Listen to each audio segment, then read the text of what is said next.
What is up everyone, this is Cher talking, welcome back to my channel. On today's video, I bring you news for months in SaGa 2 Revenge of the Seven. We have the information from Famitsu sales. I am here on Gematsu, and the sales were actually very good for the game. It's interesting to discuss that Revenge of the Seven has sold 3 times more than Emerald Beyond, and both games had a similar approach to marketing. They had a demo of the game as well. Both have similar length, like between 2 to 3 hours depending on your playthrough. And in the case of SaGa Emerald Beyond, you could choose a different protagonist based on the system you were using. Pretty interesting, but it was also bad for people playing the Switch version, since Amiya was hard to play. But then, look, I found interesting that it's selling 3 times more. You can see that it sold more on Nintendo Switch, and we have to understand that the Famitsu sales are all about physical sales. So Japanese players still prefer to purchase physical items instead of digital items, but the digital sales are not included.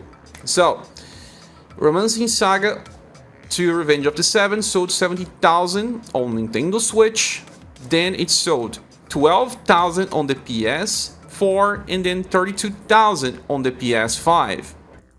That amounts for around 114,000 sales, very close to 115,000. That's really interesting because, like I said, the Refantazio game that launched some weeks ago on Japan as well. It's a big AAA game that has been developing for 6 to 7 years, and that game sold 108,000 copies on physical. Okay, so that is a big number.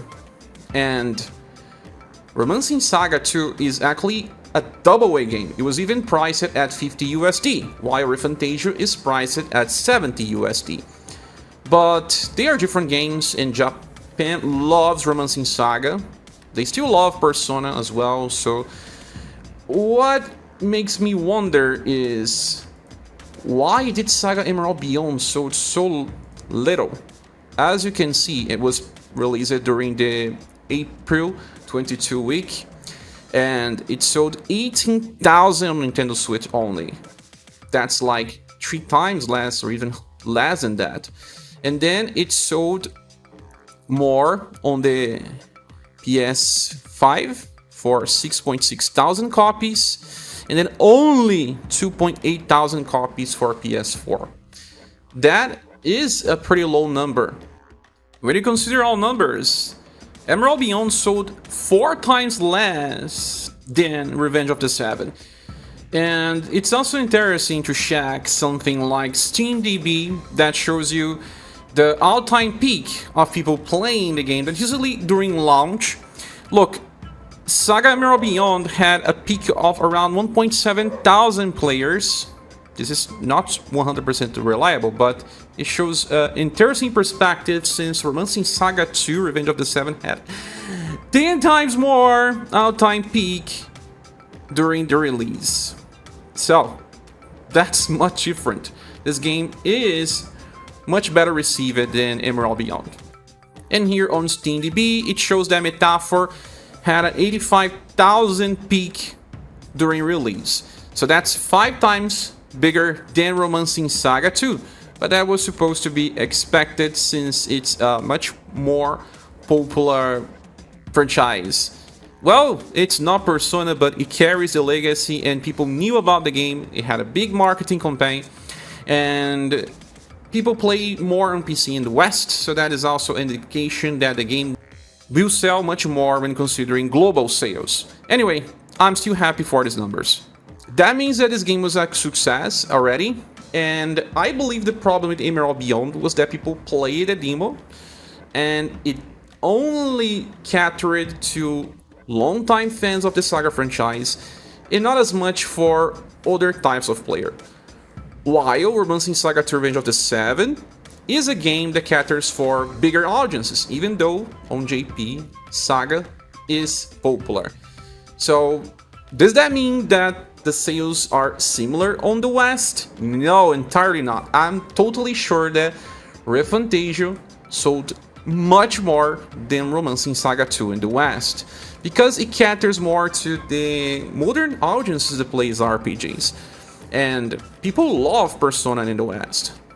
Saga is not that popular in the West, even though it's seeing a resurge in the past years because of the approach that Square Enix is doing by re-releasing, remastering, remaking titles in the series. Even then, it's still far from popular.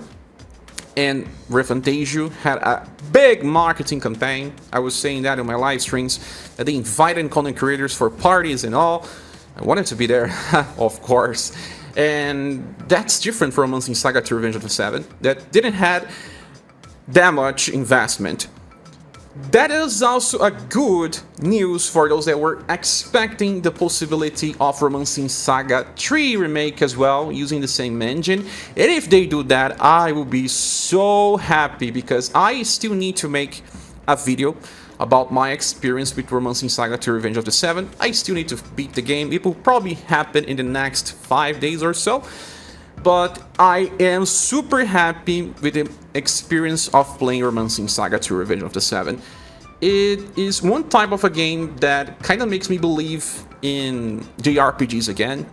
I said that in my live streams as well, that Xenoblade Chronicles was one of these games that made me have faith in JRPGs again after having not many stellar titles during the PS3 and Xbox 360 era. We had lots of good games on the PS1, PS2 era, but back that moment, we were just getting average games most of the time. Although I love some games like, for example, Final Fantasy XIII, that is not so popular, I feel like we were lacking in big titles, or at least unique ones. And the Romancing Saga 2 Revenge of the Seven has the best types of quality of life systems you may want in a modern JRPG, like fast travel, fast fights, easiness to find your objectives, quests. There are plenty of characters, customization. I really don't know how much time they took to develop this game, but depending on the money invested, they are surely to get some profit out of it. And that opens the door for Romancing Saga 3 Remake.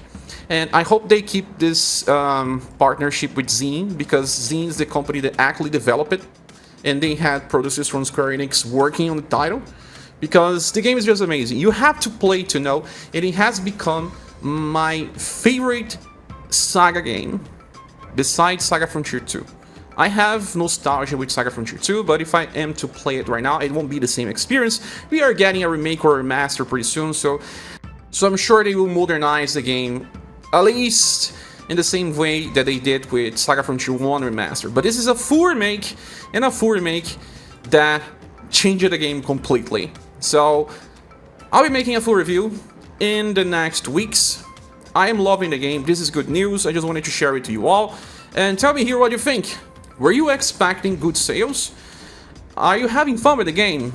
Tell me here in the comment section. Don't forget to join our Discord server, and if you want to support the channel, we have links on the description. I hope to see you soon in the next video or live stream. Goodbye.